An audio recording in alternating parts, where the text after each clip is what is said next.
ఎవరైతే అప్పట్లో ఉన్నారో రాజశేఖర రెడ్డి గారు, మీ వెనకాల పిక్కు కూడా వస్తా ఉంది Yes. ఇప్పుడు. ఆయన గురించి చెప్పండి. ఆయన ఒక మాటల్లో చెప్పాలంటే కాంగ్రెస్ నాయకులకు ఆయనలో బాగా నచ్చేది ఏంటి, నచ్చనిది ఏంటి, రెండు చెప్పండి. ఓపెన్ హార్ట్ ఉంటాడు. మీకు అసలు పాలిటిక్స్లోకి రావడానికి ఇన్స్పిరేషన్ ఎవరు? రాజశేఖర రెడ్డి గారు. చాలా ఫొటోస్లో చూస్తున్నారు రాహుల్ గాంధీ గారితో మీరున్నారు. ఆయనతో అనుబంధం గురించి చెప్పండి, ఆయన గురించి చెప్పండి. ఆయనతో నా అనుబంధం దాదాపు అంటే మనసున్న నాయకుడు, వెరీ సిన్సియర్. ప్రస్తుతం మనతో పాటు ఉన్నారు సయ్యద్ బర్హానుద్దీన్ గారు. ఆయన ఎవరో తెలుసా? కాంగ్రెస్ సీనియర్ లీడర్, అంతేకాదండి కర్ణాటక స్టేట్ అబ్జర్వర్గా కూడా ఉన్నారు ఆయన. సో ఒక్కసారి ఆయనతో మాట్లాడదాం, చాలా విషయాలు ఆయన అడిగి ఇప్పుడు తెలుసుకునే ప్రయత్నం చేద్దాం. నమస్తే అండి సయ్యద్ గారు. నమస్తే. ఎలా ఉన్నారు? బాగున్నారా? బాగున్నాను. నేను బాగున్నాను, మీరు కూడా బాగున్నారా? బాగున్నాను. ఎలక్షన్స్ అయిపోయి హ్యాపీగా మీ గవర్నమెంట్ వచ్చేసింది, ఇంకేంటి హ్యాపీయే కదా? హ్యాపీగా ఉన్నాము. రెండు రాష్ట్రాల్లో మీరున్న అబ్జర్వర్గా ఎక్కడ ఉన్నారు, అక్కడ కూడా కదా. Yes, so happy. హ్యాపీ. ఎలా ఉంది మీ పాలన అనుకుంటున్నారు? పాలన ఇప్పుడు యాజ్ ఇట్ ఈస్గా అయితే అందరు చెప్పే విధంగా అయితే బాగానే ఉందని చెప్తున్నారు. కానీ గ్రౌండ్ లెవెల్లో కొన్ని రియాలిటీస్ డిఫరెంట్గా ఉన్నాయి. కాబట్టి ఇప్పుడు మా కొత్త ఇన్ఛార్జ్ మీనాక్షి నటరాజన్ గారితో కూడా టైం తీసుకున్నాను, ఆమెకు అన్ని వివరిస్తాను. మరి కర్ణాటక, ఎందుకంటే అక్కడ మీరు అబ్జర్వర్. కర్ణాటకలో ఆల్ గ్యారంటీస్ చాలా మంచిగా అమలు అవుతున్నాయి. మా దగ్గర చాలా సీనియర్ నాయకుడు, ఇంతకు ముందు కూడా ముఖ్యమంత్రిగా పనిచేసిన సిద్ధరామయ్య గారు ఉన్నారు. Is a very able statesmen. So he has been successful in implementing all the guarantees which were promised in Karnataka. So ఇప్పుడు ఎప్పుడు కలవబోతున్నారు మీనాక్షి గారిని? మీనాక్షి గారితో maybe next week after Eid appointment తీసుకున్నాను. సో హెడ్ క్వార్టర్లో కలిసి అన్ని డీటెయిల్స్ వివరిస్తాను. యాక్చువల్లీ పాలిటిక్స్ అనగానే ఎదురుగుండా స్క్రీన్ ముందు కనిపించే వాళ్ళే పాలిటీషియన్స్ అనుకుంటారు, కానీ బ్యాక్గ్రౌండ్ లో ఇంకా చాలా మంది వర్క్ చేస్తుంటారు మీకులాగా. చాలా మంది వర్క్ చేస్తారండి, వందల మంది వర్క్ చేస్తారు. దానిలో మళ్ళీ మెయిన్ ఫీల్డ్ లో కూడా కొంతమంది వస్తారు. Correct correct. ఆలవార్ కృష్ణ అని, he was behind the curtains for a very long time. I have also worked with him. I was observer for Andhra Pradesh United AP ఉన్నప్పుడు, రోషయ్య గారు ముఖ్యమంత్రి ఉన్నారు అప్పుడు. ఇప్పుడు ఆయన తెర మీదకి వచ్చి he's now general secretary incharge Bihar. ఇప్పుడు నెక్స్ట్ ఇయర్ ఎలక్షన్స్ ఉన్నాయి కాబట్టి రాహుల్ గాంధీ గారు పర్సనలీ ఆయనను అపాయింట్ చేశారు. నన్ను ఎలా అయితే బిజాపూర్లో అపాయింట్ చేశారో, బీజాపూర్ కాకుండా మళ్ళీ బాగల్కోట్ డిస్ట్రిక్ట్ కూడా పర్సనలీ ఆయన జనరల్ సెక్రటరీ గారికి చెప్పి, ముఖ్యమంత్రి గారికి చెప్పి, ఈ appointment me as incharge for Bagalkot also. So అది జరిగింది మా లోక్సభ ఎలక్షన్స్ లో. నాకు తెలిసి మీరు చాలా సీనియర్, ఆల్మోస్ట్ ఎన్ఎస్యుఐ కూడా పనిచేసినట్టు. ఎన్ఎస్యుఐ యూత్ కాంగ్రెస్ 2006 లో ఉన్నానండి. 2007 I was appointed as youngest censor board member. Censor board member గా ఉన్నాను. 2 years కదా? 2 years, 2007 to 2009. అప్పటి ముఖ్యమంత్రి డాక్టర్ రాజశేఖర రెడ్డి గారి రికమెండేషన్ మీద union minister doctor Priyanandan Das Munshi గారు నన్ను అపాయింట్ చేశారు. ఇప్పుడు వాళ్ళ వైఫ్ కూడా రీసెంట్లీ మన దగ్గర ఇన్ఛార్జ్ ఉన్నారు, జనరల్ సెక్రటరీ ఇన్ఛార్జ్ తెలంగాణ చేశారు, దీపాదాస్ మున్షి. దీపాదాస్ మున్షి గారి హస్బెండ్ ఆయన. He was X youth Congress president 1983. He was union minister INB ఆ రోజుల్లో నన్ను అపాయింట్ చేసినప్పుడు. అప్పుడు నా ఏజ్ 24 years. చాలా చిన్న ఏజ్ లో. చాలా చిన్న ఏజ్. మీరు ఎలాగూ సెన్సార్ బోర్డుకి చేశారు కాబట్టి ఒక క్వశ్చన్ అడుగుతా మిమ్మల్ని. అప్పుడు సెన్సార్ బోర్డు ఎలా ఉండింది, ఇప్పుడు ఎలా ఉండింది, మీకు ఏమైనా డిఫరెన్స్ కనిపిస్తుందా? అప్పుడు అంటే మేమున్నప్పుడు ఒక అంటే నాకు గుర్తుంది, ఒకటి మంత్రా సినిమా ఒకటి ఇచ్చాను నేను సర్టిఫికెట్, మన చార్మి గారు హీరోయిన్ దానిలో. సో దానిలో ఆల్మోస్ట్ ఒక 8 to 9 కట్స్ ఇచ్చాను నేను వద్దని. సో అప్పుడున్న విధానాలు ఇప్పుడున్న విధానాలు చాలా డిఫరెన్స్ ఉంది. ఇప్పుడు అసలు ఎవరు కేర్ చేయట్లే. There is a lady member, 3 members ఉంటారు, 2 gents, ఒక లేడీ అండ్ ఐఏఎస్ ఆఫీసర్ ఒకడు ఉంటాడు. థియేటర్ లో ఎవరు ఉండరు. అప్పుడు కూడా లేడీ ఉన్నారా? అప్పుడు కూడా lady. Compulsory there should be 1 lady member in each and every preview. Okay. So ఇప్పుడైతే ఆ కట్లేమో లేకుండా డైరెక్ట్ ఇప్పుడు మామూలుగానే ఇస్తున్నారు. అంటే ఆ స్ట్రిక్ట్నెస్ లేదు. అప్పుడు మేమేందంటే పార్టీ మాకు అపాయింట్ చేసింది కాబట్టి హిందూ ముస్లిమ్స్ లో ఎలా, అప్పుడు ఆవకాయ బిర్యానీ అని ఒక సినిమా నేనే ఇచ్చాను, అది కూడా. దానిలో కూడా శేఖర్ కమ్ముల గారు సినిమా అది. దానిలో హీరోయిన్ అజా అయ్యే టైంకి అరే చీచి చీచి అంటాడు ఆ హీరోయిన్ వాళ్ళ ఫాదర్. ఆ సీన్ మొత్తం కట్ చేశా. సో ఇప్పుడు అంతా అంటే ఆ రోజుల్లో పార్టీ అపాయింట్ చేసింది కాబట్టి we use to be very careful. And రేపటి రోజు మనం ఏదైనా సినిమా ఇస్తే చక్ ద ఇండియా కూడా ఇచ్చాను నేను. Yes, I was EC member. Executive committee మెంబర్గా ఉన్నప్పుడు. సో నంబర్ ఆఫ్ పదవుల్లో పనిచేసాము. పార్టీ హైకమాండ్ ఎప్పుడు దీవెన మాకుంది. ఓకే. ఇంకేమన్నా మూవీస్ గుర్తున్నాయి అలా మీరు ఇచ్చినవి కట్ చేసినవి? కట్ చేసినవి మన 'మంత్రా' సినిమా ఒకటి గుర్తుంది. ఆవకాయ బిర్యానీ శేఖర్ కమ్ముల గారిది. అండ్ యాక్చువల్లీ ఫస్ట్ సినిమా మా స్కూల్ ప్రిన్సిపల్ గీతాకరణ్ గారిదే ఉండే. అవునా? Children's film. దానికి ఒకటే కట్స్ ఇవ్వలే. చిల్డ్రన్స్ కదా? Children's film. That Okay. Was U certificate, అది అన్రెస్ట్రిక్టెడ్ పబ్లిక్ ఎంట్రీ. యూ అంటే అదే కదా? Yes, there is no restriction, everybody can go and watch. So అయితే మీరున్నప్పుడు చాలా చాలా విధానాలు చేంజ్ తీసుకొచ్చాం అండి అప్పుడు. Even I spoke to the chairman also. Anupam Kher గారు చైర్మన్ ఉన్నారు అప్పుడు ముంబైలో. హిందీ యాక్టర్. హిందీ యాక్టర్ అనుపమ్ ఖేర్ గారు. So I use to discuss with him regularly. He was very supportive in all these things. చాలా చేంజెస్ తీసుకొచ్చాం మేము. కానీ ఇప్పుడు అంటే నేను పర్సనల్ అయితే చూడలే, కానీ ఇప్పుడు చూస్తున్న సినిమాలని బట్టి అయితే ఆ విధానాలు, ఆ స్ట్రిక్ట్నెస్ లేదు. లేదు. Lot of changes of come. ఒకవేళ ఇక్కడేమన్నా కట్లు చేస్తే అవి ఓటీటీలోకి వెళ్ళిపోతాయి మళ్ళా. ఎస్, ఇప్పుడు ఆప్షన్ ఉంది కదా? ఆప్షన్ OTT ఉంది. option అప్పుడు ఉంది. ఆప్షన్ లేదు. అవును. అంటే మేము ఒక్కసారి రాసేస్తే either you should mute it అంతే. Or cut it. కట్ చేయాలి, ఏదో ఒకటి చేయాలి. ఏదో ఒకటి చేయాలి. అప్పుడు చాలా మేము మ్యూట్ కూడా చేసాం. సో ఇప్పుడు మీకు అంటే అప్పుడున్న పరిచయం ఎవరైతే అప్పట్లో ఉన్నారో రాజశేఖర రెడ్డి గారు, మీ వెనకాల పిక్కు కూడా వస్తా ఉంది. Yes. ఇప్పుడు ఆయన గురించి చెప్పండి. ఆయన ఒక మాటల్లో చెప్పాలంటే కాంగ్రెస్ నాయకులకు దేవుడు ఆయన. అంతేనా? ఒకటే మాట సింపుల్, దేవుడు. ఒకటే మాట దేవుడు. మా కోసం అయితే దేవుడే. ఉమ్. కోట్లాది మంది ఆంధ్ర రాష్ట్ర ప్రజల కూడా ఆయన దేవుడే. రెగ్యులర్ గా కలుస్తుండేవాళ్ళ? Yes, regularly. ఆయనలో బాగా నచ్చేది ఏంటి, నచ్చనిది ఏంటి, రెండు చెప్పండి. ఓపెన్ హార్ట్ ఉంటాడు.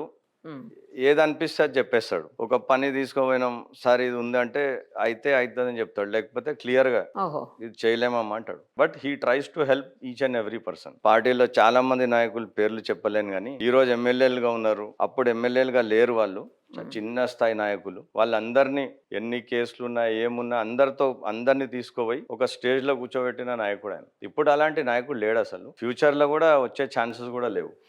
ఈ వాజ్ వెరీ, అంటే పొద్దున్న 4 o'clock 4:30 ఒక్కొక్క టైం వెళ్తుండే మేము. 5:30 6 o'clock ఆఫీసర్స్ వస్తుండే ముఖ్యమంత్రి కార్యాలయం మీటింగ్ కి. Yes, we are witness to that. అంటే ప్రజానాయకుడు. He uses to be ready to meet the people by 6 o'clock morning.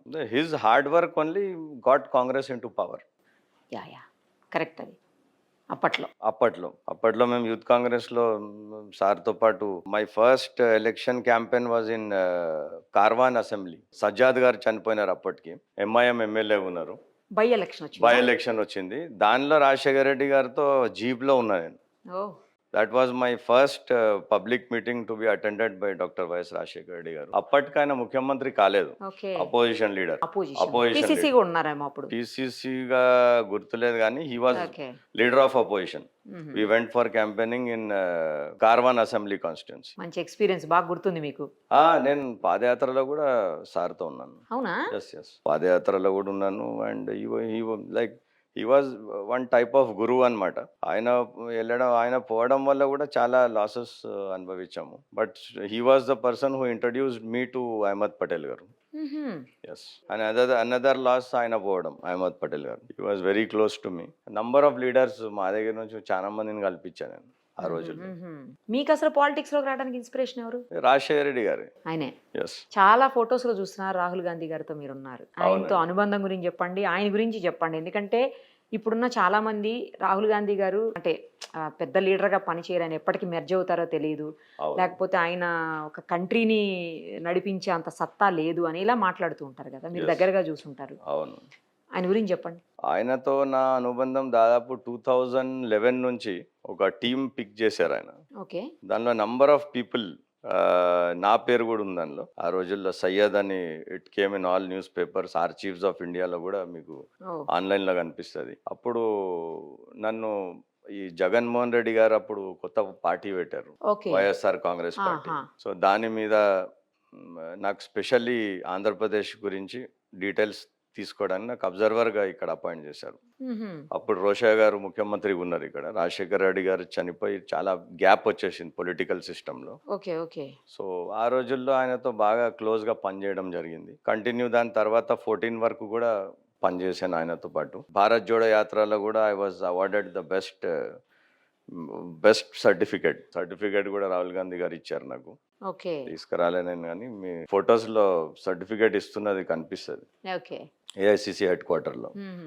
So I travelled with him for Bharat Jodo Yatra. ఎంత డిస్టెన్స్ ట్రావెల్ చేశారు భారత్ జోడో యాత్ర? దాదాపు ఒక 400 కిలోమీటర్స్. మీరు కూడా ఎస్. రాహుల్ గాంధీ గారి గురించి ఇంకేం చెప్తారు? అంటే మనసున్న నాయకుడు, very sincere, completely non corrupt.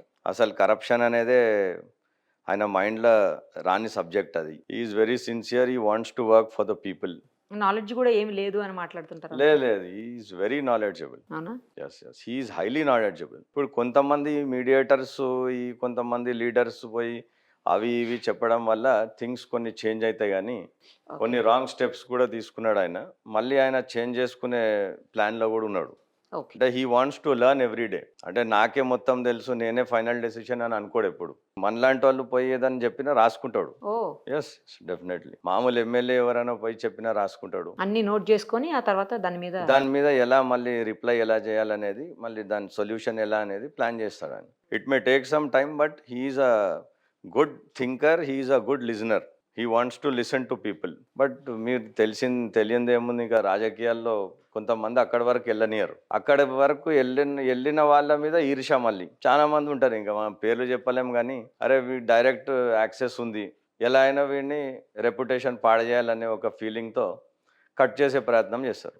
That is common in politics. Sonia Gandhi గారిని కూడా కలిసారు ఎప్పుడన్నా? లేదండి, కలవలేదా? రాహుల్ గాంధీ గారు రెగ్యులర్ గా కేసీ వేణుగోపాల్ గారితో రీసెంట్లీ జనవరిలోనే కలవడం జరిగింది. వేణుగోపాల్ గారితో తెలంగాణ మీద డిస్కషన్ కోసం పిలిపించారు. I discussed with him regarding next plans ఏమున్నాయి, how are the schemes being implemented and all. He gave a very good interview for me. తర్వాత మళ్ళీ రమ్మని చెప్పారు. ఈద్ తర్వాత మీనాక్షి గారిని కలవాలి కదా, అప్పుడే మళ్ళీ సార్ని కూడా కలుస్తాం. మీకు బాగా ఇష్టమైన పొలిటీషియన్ ఎవరు? అలా చెప్పాలంటే రాహుల్ గాంధీనే. అయితే ఒక్కసారి మీ ఫాదర్ గురించి నేను విన్నానండి, అలాగే మీ తాతగారి గురించి కూడా విన్నాను నేను. ఏంటంటే ఆయన మంచి డాక్టర్ అని చెప్పేసి, ఎవరికి ఏ అవసరం వచ్చినా కూడా పేదవాళ్ళ దగ్గర అయితే అసలు డబ్బులు కూడా తీసుకోకుండా సాయం చేసేవాళ్ళు అని చెప్పేసి. తర్వాత మీ ఫాదర్ వచ్చి మంచి ఎడ్యుకేషన్ అందించాడు, బుక్స్ కూడా చాలా రాశారండి. వాళ్ళిద్దరి గురించి చెప్పండి. మా తాతగారు లేట్ డాక్టర్ సయ్యద్ లతీఫ్ గారు. He was orthopaedic surgeon. He was an orthopaedic surgeon and he was superintendent Guntur medical college and King George hospital Visakhapatnam. రెండు చోట్ల సూపరింటెండెంట్ చేశారు. కంబైన్డ్ ఆంధ్రప్రదేశ్ లో ద టాప్ కాలేజెస్ కు సూపరింటెండెంట్ ఆయన. చాలా పేరు పొందిన ఆర్థోపెడిక్ సర్జన్. అంటే దోస్ డేస్ సౌత్ ఇండియాలోనే ముస్లిం ఆర్థోపెడిక్ సర్జన్స్ లేరు. ఏ ఇయర్ అండి అది? 1968 to 79. అంటే ఒక ముస్లిం డాక్టర్ ఉండి సూపరింటెండెంట్ కావడం అనేది అంటే ఎంత మెరిట్ ఉండాలి, అంతే కదా ఆ రోజుల్లో. ఇప్పుడే ఆర్థోపెడిక్ సర్జన్ అంటే ఆర్థోపెడిక్స్ చదవడం చాలా మంది ఉన్నారులేండి. ఇప్పుడు సీట్లు కూడా ఉన్నాయి. అప్పుడు టోటల్ ఆయన చదివింది Stanley medical college Madras MBBS. Lucknow నుంచి ఎంఎస్ చేశారు. అప్పుడు అసలు ఎంఎస్ సీటే లేదు, ఒకటే రెండో సీట్లు మన దగ్గర అంతే. ఆ రోజుల్లో he was visiting professor also orthopaedics. చాలా పేదవాళ్ళకి చాలా మంది గుంటూరులో డాక్టర్ సయ్యద్ లతీఫ్ గారు అంటే ఎవరని చెప్తారు, బ్రాడీపేట్. ఇప్పుడు కూడా సూపర్. ఫాదర్ అండి? ఫాదర్ డాక్టర్ సయ్యద్ ఇక్బాల్ అహ్మద్ గారు. He was professor. No, he is a PhD in mathematics. He was author for so many books. చాలా బుక్స్ రాశారు. Mathematics, engineering. ఇప్పుడు హైటెక్ పబ్లిషర్స్ ఎవరైతే JNTU చదువుతున్నారో అది కూడా మా నాన్నగారి బుక్కే. Present doctor Syed Iqbal Ahmed, hi tech publishers mathematics. He was dean of university of Tabuk, Saudi Arabia also. He is a famous mathematician and ఆయన అప్పట్లోనే he was ranker, university 8th ranker ఆయన. 1989 లోనే he was awarded PhD in mathematics. మీరు ఆ రెండు కాకుండా different రంగాన్ని ఎంచుకున్నారు రాజకీయం వైపు. అంటే అప్పుడు రాజశేఖర రెడ్డి గారితో ఉండే ఏదో ప్రజలకు సేవ చేయాలా ఆ థింకింగ్ తో వచ్చాము. ఇంకా దానిలో కష్టాలు ఎదుర్కొంటూ ఇక్కడ వరకు వచ్చాము సింగల్ గా. ఏదైనా కష్టం లేకుండా ఫలం రాదులేండి. ఎస్, మంచి రిజల్ట్ రావాలంటే స్పీడ్ బ్రేకర్స్ ఎక్కడైనా ఉంటాయి. మరి నేను ఇప్పుడు ఒక క్వశ్చన్ అడుగుతాను మిమ్మల్ని, మరి మీరు ఖచ్చితంగా ఆన్సర్ చేయాల్సిందే ఇది. ఎందుకంటే మీ ఫ్యామిలీ బ్యాక్గ్రౌండ్ వింటుంటే చాలా మంచిది. నేను ఆల్రెడీ విన్నాను, ఇప్పుడు మీరు చెప్పిన దాన్ని బట్టి చూస్తే ఇంకా తెలిసింది నాకు, చాలా మంచి బ్యాక్గ్రౌండ్. మరి ఇలాంటి మంచి బ్యాక్గ్రౌండ్ నుంచి వచ్చినటువంటి మీ మీద చాలా రకరకాల కేసులు అయ్యాయి. తర్వాత ల్యాండ్ గ్రాబింగ్ చేశారని చెప్పేసి, నెక్స్ట్ ఏమో అటెంప్ట్ టు మర్డర్ చేశారని చెప్పేసి, ఇట్లా రకరకాల కేసులు మీ మీద రిజిస్టర్ అవటం మీరు అరెస్ట్ కూడా అయ్యారు. అవును. ఎందుకు మరి మీరు ఎందుకు ఇలా చేయాల్సి వచ్చింది? ఎందుకు అసలు ఆ కేసులన్నీ ఎందుకు మీ మీదకి వచ్చాయి అట్లా? This all started from civil dispute. మొయినాబాద్లో ఒక 6 ఎకరాల భూమి గురించి ఒక మనిషి by the name of Afroz Baig అనే మనిషి నా దగ్గరికి అప్రోచ్ అయ్యాడు. Okay. Since I'm an advocate, అవును. మీరు కూడా అడ్వకేట్. నేను కూడా అడ్వకేటే హైకోర్టులో. అయితే నా దగ్గరికి అప్రోచ్ అయ్యి ఒక లీగల్ ఇష్యూ గురించి నాతో మాట్లాడాడు. ఓకే. నాకు ఈ ల్యాండ్ ఉంది, ఇలా ఉందంటే అప్పట్లో ఉన్న అంటే అడ్వకేట్ గా మీ దగ్గరికి వచ్చాడు, yes, పొలిటీషియన్ గా కాదు. Only for legal advice. Right right. అంటే ఇప్పుడు పబ్లిక్ కి చూపించేది వేరే, పోలీస్ వాళ్ళు స్టోరీ వేరే ఉంటది. నా దగ్గరకు వచ్చినప్పుడు ఈయన వచ్చింది ఎవరి ద్వారా, ఒక మనిషి సాదిక్ అని, మొహమ్మద్ సాదిక్ అనే మనిషి ద్వారా వచ్చినాడు. ఈ మొహమ్మద్ సాదిక్ ఎవడంటే మనకు ఒక తెలిసిన వల్ల ఫ్రెండ్. వీడు ఎవడో మనం తెలుసుకోకుండా మనం వీడు ముందుకు అంటే తీసుకుపోయి మీ కామన్ కామన్ ఫ్రెండ్. ఓకే. అప్పటికి నాకు తెలియదు ఈ మొహమ్మద్ సాదిక్ మీద ఒక 8-10 ఎఫ్ఐఆర్లు ఉన్నాయట. అంటే ఈజ్ అ నోటెడ్ చీటర్. మాజీ వక్ఫ్ బోర్డ్ చైర్మన్ కి 15 కోట్లు చీటింగ్ చేసి సైఫాబాద్ పోలీస్ స్టేషన్ లో కేసు రిజిస్టర్డ్ ఉంది వాడి మీద. అదంతా మీకు తెలియదు? తెలియదు. తర్వాత నాకు ఒక కామన్ ఫ్రెండ్ చెప్పినాడు, అరే వీడితో ఎందుకు కలిసినావు, వీడు వక్ఫ్ బోర్డ్ ఆస్తి కూడా నాంపల్లిలో కబ్జా చేసుకొని ఆ ఏషియన్ హోటల్ అని నడిపిస్తాడు. Number 1 cheater. ఢిల్లీలో కూడా కేసులు ఉన్నాయి వీడి మీద. ఈవెన్ కర్ణాటక, బెంగళూరులో కూడా నంబర్ ఆఫ్ కేసెస్ ఉన్నాయి. ఓకే. అసలు ఆయన సలీం అని, హీఈస్ ఎక్స్ వక్ఫ్ బోర్డ్ చైర్మన్ టీఆర్ఎస్ లో. ఓకే. ఆయన దగ్గర 15 కోట్లు లాగేశాడు. కేసు అయింది సైఫాబాద్ పోలీస్ స్టేషన్. అయితే ఈయన నాకు కల్పించాడు కాబట్టి దీని తర్వాత ఏమైంది, ఈ అఫ్రోజ్ బేగ్ ఎవడో మనకు తెలియదు. నేనేం చేశా, చలో హెల్ప్ కోసం వచ్చారని చెప్పి అప్పట్లో ఆర్ జగదీశ్వర్ రెడ్డి అని డీసీపీ రాజేందర్ నగర్, ఈయన మనకు పరిచయం ఉండే. సరే అని నేను తీసుకుపోయి కల్పించా, ఏదో హెల్ప్ చేద్దామని చెప్పి. హెల్ప్ చేద్దామని కల్పిస్తే సివిల్ డిస్ప్యూట్ లో పోలీసులు ఇన్వాల్వ్ అవ్వకూడదు కదా? ఇన్వాల్వ్ కావద్దు. ఈయన నాకు హెల్ప్ అడిగాడు. ఓకే. నాకు ఇట్లా కబ్జా మీద వెళ్ళనియట్లే అన్న, నాకు హెల్ప్ చేయండి అన్న, అది ఇది అంటే సరే అని చెప్పి నేను తీసుకుపోయి కల్పించా. ఈ జగదీశ్వర్ రెడ్డి ఈయన ఏం మాట్లాడుకున్నారో ఏమో తెలియదు కానీ అక్కడతో మీరు కట్ అయిపోయారు. సంబంధం లేదు అసలు. ఓహో, ఆయనకి పరిచయం చేసి వదిలేశారు. ఆ ల్యాండ్ ఎవరిదో నాకు తెలియదు, ఆ ఓనర్ ఎవరో నాకు తెలియదు, నాకు అగ్రిమెంట్ లేదు. ఈ అఫ్రోజ్ బేగ్ హెల్ప్ చేయడమే నాకు వచ్చిన దళిద్రం అంత. ఇది ఆ డీసీపీ జగదీశ్వర్ రెడ్డి బ్యాక్గ్రౌండ్ కూడా తెలియదు నాకు. జస్ట్ టచ్, హై అంటే హై, హెలో అంటే హెలో. తీసుకుపోయి కల్పించినందుకు వీళ్ళు ఏదో డిజైన్ చేసి తర్వాత ఆ ఓనర్లు నా దగ్గరికి వచ్చారు. ఓనర్ ఆయన బర్కత్ అని, వాళ్ళు నా దగ్గరికి వచ్చారు. వచ్చి అన్న ఇట్లా ఉందంటే నేను చెప్పా, బాబు నేను ఆల్రెడీ ఇట్లా కల్పించేశాను, మీరు కూర్చొని అవుట్ ఆఫ్ కోర్ట్ సెటిల్మెంట్ చేసుకోండి అయ్యా, మీరు ఇవన్నీ కొట్లాటలు నాకు సంబంధం లేదని పంపించేసా. ఇక వీళ్ళు ఏమనుకున్నారో ఏమో కానీ నేను వీళ్ళతో కలిసిపోయినాను అనుకుని ఫస్ట్ ఎఫ్ఐఆర్ చేసింది రాజేందర్ నగర్ పోలీస్ స్టేషన్. ఈ లిమిట్ మొత్తం రాజేందర్ నగరే. ఈ ఫస్ట్ ఎఫ్ఐఆర్ చేసింది 557 ఆఫ్ 2023 ఎఫ్ఐఆర్ నంబర్. దానిలో ఈ షకీల్ అనేవాడు నాకు 40 లక్షలు ఇచ్చిడని చెప్పి ఎఫ్ఐఆర్ చేశారు. ఈ ఎఫ్ఐఆర్ అయ్యాక ఈ డీటెయిల్స్లోకి వెళ్ళాను నేను, అసలు ఏంటనేది చూసి నేను హైకోర్టు అప్రోచ్ అయ్యాను. హైకోర్టు అప్రోచ్ అయితే హైకోర్టు ఆర్డర్ ఏమి ఇచ్చిందంటే, ఆన్ పెరూసల్ ఆఫ్ ద రికార్డ్ అసలు 420A సెక్షన్ దీనికి వర్తించదు.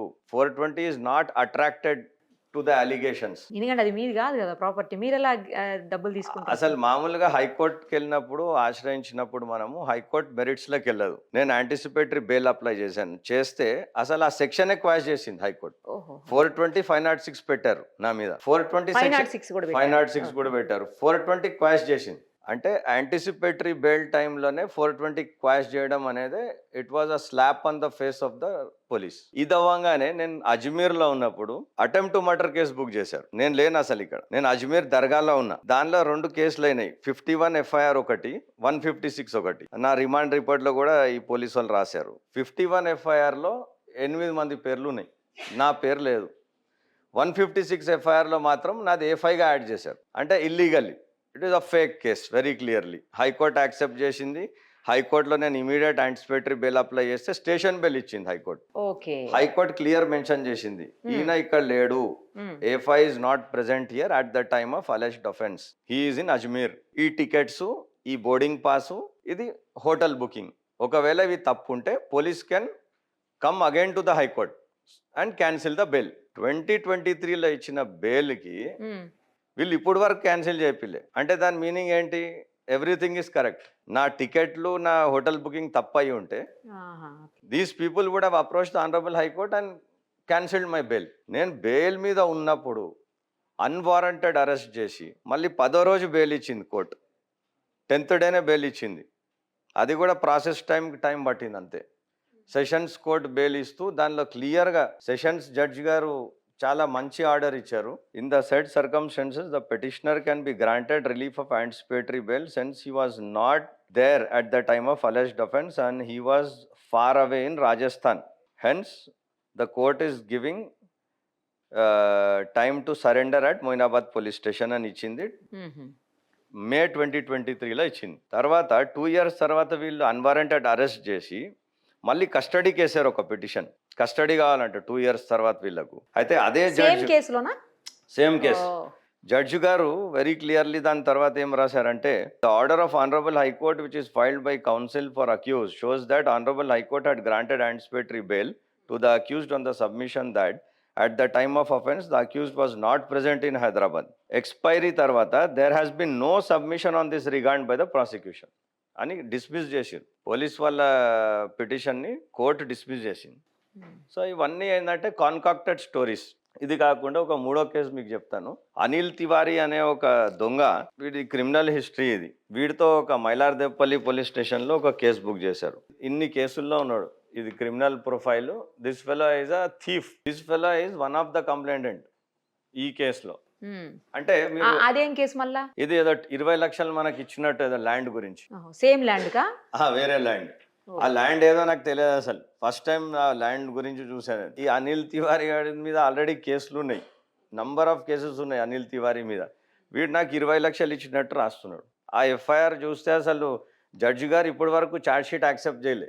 5 పేజీల ఛార్జ్ షీట్ వేశారు. అంటే ఇప్పుడు మినిమం కేసు మీరు ఫైల్ చేసినప్పుడు మినిమం దానిలో ఒక 10% అయినా ట్రూత్ ఉండాలి. అసలు మీ మీద అంత కక్ష ఎందుకుంది? ఇన్ని కేసులు ఫైల్ కక్ష చేసినాక? కక్ష ఎందుకంటే అదే చెప్తా, ఇప్పుడు అక్కడికే వస్తాం మీకు.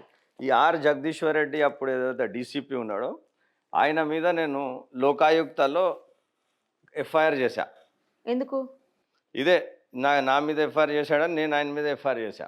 ఆ ఫస్ట్ ఎఫ్ఐఆర్ అయినప్పుడు. ఆ! తర్వాత ఆ ఎఫ్ఐఆర్ తర్వాత ఈయన కంటిన్యూ ఎఫ్ఐఆర్లు చేశాడు 5. దానిలో ఏంటంటే ఈడీ, సిబిఐ ఇదే రాస్తాడు అన్ని. ఆల్ ఎఫ్ఐఆర్లు మీరు చూసుకుంటే ఈడీ, సిబిఐ తప్ప ఏది కంప్లైంట్లో లేదు. అది ఏదో ఈడీ నేనేదో ఆఫీస్ తయారు చేశా అంటే ఏదేదో స్టోరీ. ఇంకా హ్మ్. అసలు ఎన్ఫోర్స్మెంట్ డైరెక్టరేట్లో ఇండియాలో ఎటువంటి కేసు నా మీద లేదు. ఓకే. ఉంటే పేపర్ చూపించమని చెప్పండి. 3 కోట్ల రూపాయలు నేను ఏదో బిజినెస్ మ్యాన్ దగ్గర తీసుకున్నాను రాశాడు. కొన్ని ఛానల్స్లో చూపించారు. అసలు అది ఏదో అయోమయంగా ఉంది నాకు. ఆ ఈడీ ఎవరి దగ్గర 3 కోట్లు తీసుకున్నానో తెలియదు. మళ్ళీ ఆ 3 కోట్లు ఎక్కడ పోయినాయో కూడా తెలియదు నాకు. ఈ పోలీస్ వాళ్ళకే తెలుసుంటాయి అవన్నీ. ఈ కంప్లైంట్ డీటెయిల్స్ ఇది. ఈ టోటల్ 5 కేసెస్ బుక్ చేశాడు. టోటల్ 5ఆ? ఓకే. 5. హ్మ్. 5లో ఈ ఏదైతే ఈడీ అంటున్నాడో ఈ కేసు వివరాలు ఒక్కసారి మీకు చూపించాలి. ఇంపార్టెంట్ ఇది. ఈ ఎఫ్ఐఆర్ నంబర్ వచ్చేసి 142 ఆఫ్ 2023. ఇంటర్వ్యూ అనగానే ఖచ్చితంగా ఈ క్వశ్చన్ పడతదని ముందే డౌట్ వచ్చి అన్ని తెచ్చినట్టున్నారు అన్ని మీరు. నాదే. అంటే వీఆర్ క్లియర్. నేను అడ్వకేట్ కదా, అదే. గోల్డ్ మెడలిస్ట్ కాబట్టి నాకు అన్ని చదువుకునే అలవాటు ప్లస్ అన్ని ఒక్కొక్క ఫైల్ సెపరేట్ పెట్టుకుంటాను నేను. ఈ ఎఫ్ఐఆర్ నంబర్ 142లో వీళ్ళు ఏం రాశారంటే complaint, what is the complaint? 10 కోట్ల రూపాయలు నేను అడిగానంట ఈయనకు. ఈడీ ఏదో నోటీస్ నేను పంపించానంట ఓకే. అని చెప్పి ఈడీ కంప్లైంట్ ఇచ్చాడు. ఓ. ఈడీ అని రాసి కంప్లైంట్ ఇచ్చాడు.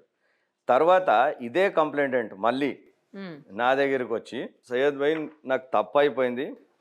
ఈ జగదీశ్వర్ రెడ్డి డీసీపీ ఉన్నప్పుడు నాకు భయపడిచ్చి హ్మ్. థ్రెటనింగ్ చేసి నీ మీద ఎఫ్ఐఆర్ చేయమని చెప్పాడు అని చెప్పి హైకోర్టులో Kings group MD Mohammed Zubairuddin is a famous businessman of Hyderabad, ఆయనతో కంప్లైంట్ చేయించాడు. తర్వాత ఆయన స్వయాన హైకోర్టులోకి వచ్చి కాంప్రమైజ్ చేసుకొని నాతో తప్పు అయిపోయిందని చెప్పి ఓ. హైకోర్టులో ఎఫిడవిట్ ఫైల్ చేశాడు మొహమ్మద్ జుబేరుద్దీన్. హ్మ్. ఏమని చేశాడు? I submit that there appears to be some disputes between petitioner and Jagadishwar Reddy, the then DCP Rajendra Nagar, in relation to land in survey number so and so 6 acres at Tolkatta village, Moinabad Mandal. More particularly, since the petitioner had registered a complaint on 6/6/2023 before Lokayukta Telangana, to settle scores, R. Jagdishwar Reddy pressurized me to sign some papers based on which the present crime is registered. I have no complaint against the petitioner, therefore I am not inclined to proceed further. దీన్ని బట్టి హైకోర్టులో quash అయిపోయింది case ఇది. ఈ quash అయిపోయిన కేసులు కూడా ఒక ట్యాబులర్ ఫామ్లో తయారు చేసి ఈయన ఏదో పెద్ద క్రిమినల్, ఈ మోస్ట్ వాంటెడ్ క్రిమినల్ అంట నేను. మరి మోస్ట్ వాంటెడ్ క్రిమినల్ అంటే తెలంగాణ పోలీస్ లిస్ట్లో ఉండాలి కదా, మోస్ట్ వాంటెడ్ లిస్ట్ ఉంటుంది ఎక్కడైనా ఏ స్టేట్కైనా. ఆ లిస్ట్లో అయితే నా పేరు ఎక్కడ కనిపించలే, మళ్ళీ చెక్ చేసుకున్నా నేను. చెక్ చేసుకున్నా టీవీలో వచ్చాక చెక్ చేసుకున్నా. నాకు అంటే మోస్ట్ వాంటెడ్ క్రిమినల్ అంటే చెక్ చేసుకోవాలి కదా ఒకసారి. అవును. మళ్ళీ మోస్ట్ వాంటెడ్ క్రిమినల్ అంటాడు, యాబ్స్కాండింగ్ అంటాడు. ఇప్పుడు ఇవన్నీ ఎక్కడికి అబ్స్కాండ్ అయ్యారు మీరు?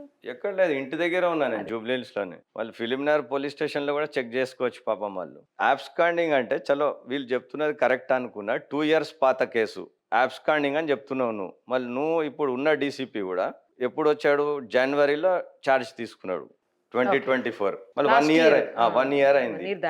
1 yearలో యాబ్స్కాండింగ్ అంటే నువ్వు యాబ్స్కాండింగ్ ఛార్జ్ షీట్ వేసావా, ప్రొక్లమేషన్ సెక్షన్ 82 కింద ప్రొక్లమేషన్ డిక్లేర్ చేసావా? నేను యాబ్స్కాండింగ్ ఉంటే నా ప్రాపర్టీ సీజ్ చేయొచ్చు కదా.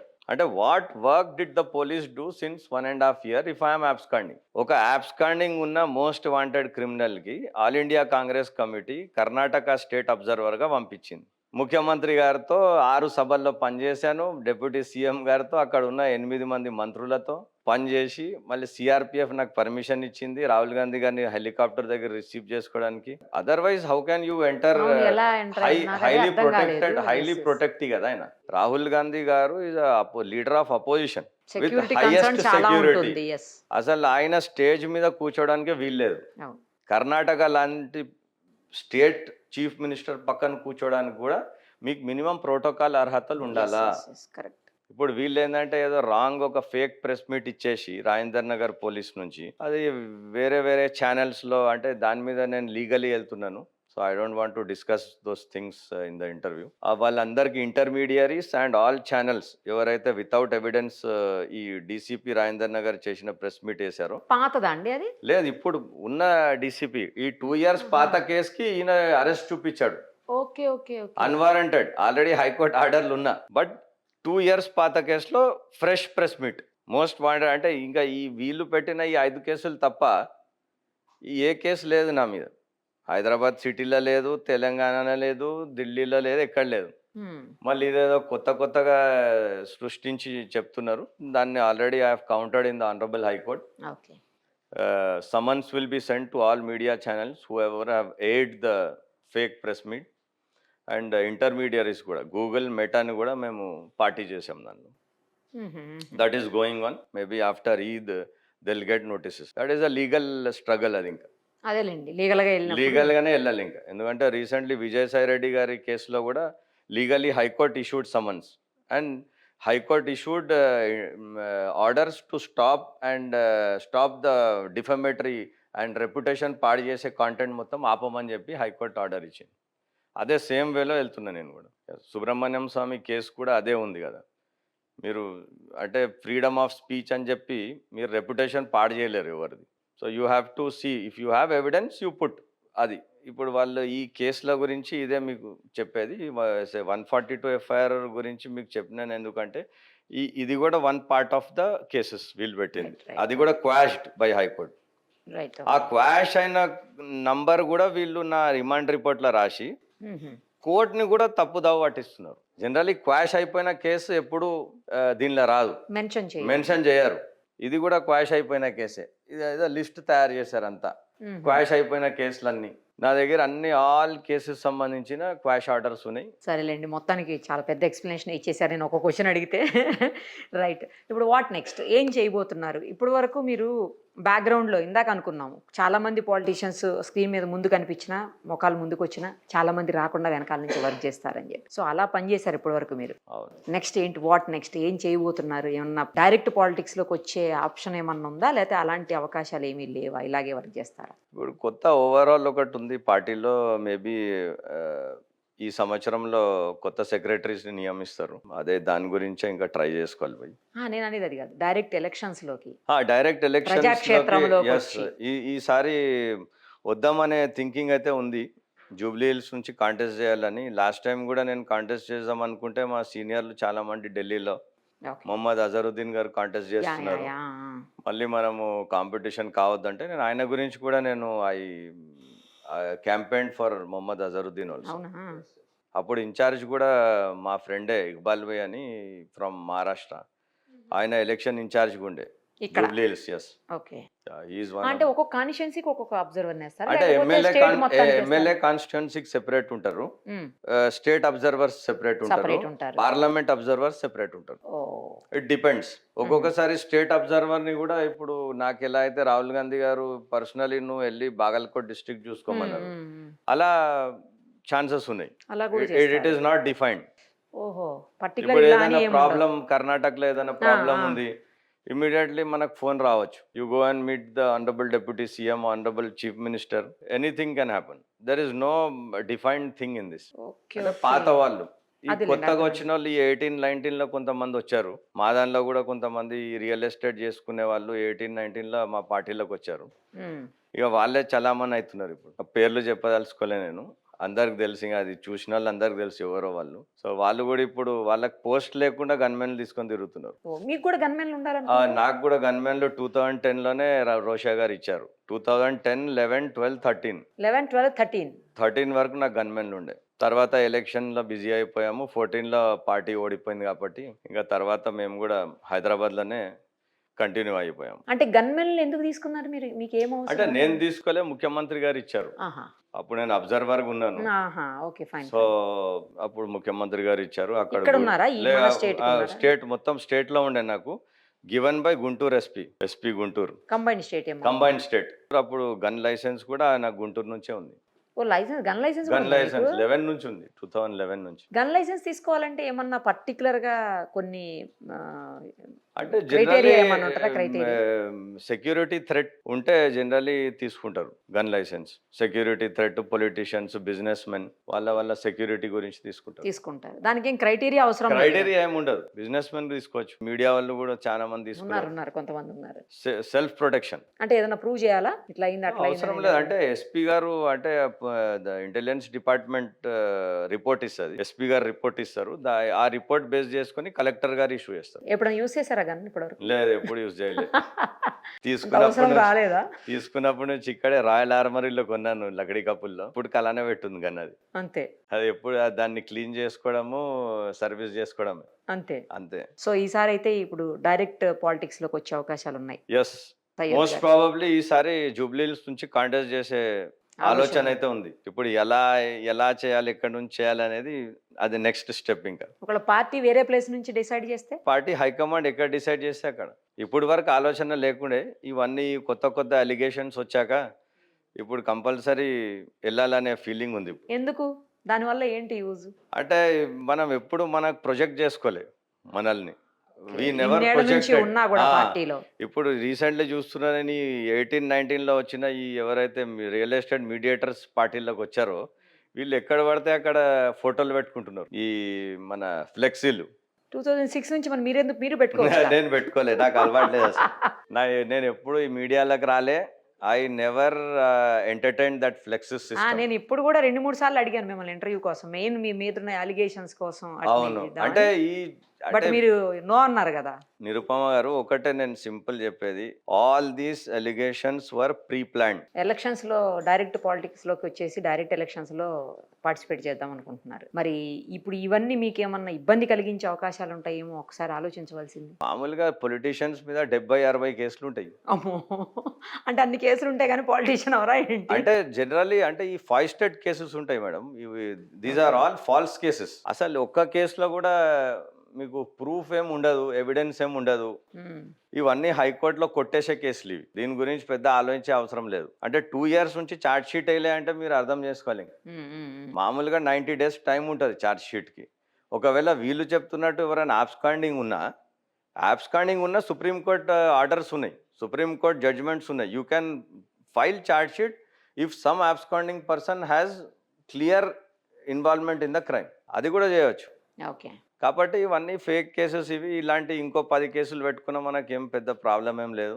అవన్నీ హైకోర్ట్స్ అండ్ కోర్ట్స్ చూసుకుంటాయి. I have maximum belief in the honourable courts. I will get clear of all these things. మరి ఇక ప్రజాక్షేత్రంలోకి రావాలంటే మీరు ప్రజలతోటి రెగ్యులర్గా టచ్లోనే ఉండాలి, వాళ్ళతో మమేకం అవ్వాలి. ఇప్పుడు అదే స్టార్ట్ చేయాలా నిరుపమ గారు, ఇప్పుడు అదే స్టార్ట్ చేస్తా. I want to start it of immediately. And అదే జూబ్లీ హిల్స్ నియోజకవర్గం నుంచే కాంటెస్ట్ చేసే ప్రోగ్రామ్ ఉంది ఈసారి. So maybe after Eid I plan things. All the very best అండి. తప్పకుండా మీరు ప్రజాక్షేత్రంలోకి వచ్చిన తర్వాత మళ్ళీ కలుద్దాం. డెఫినెట్లీ. Thank you.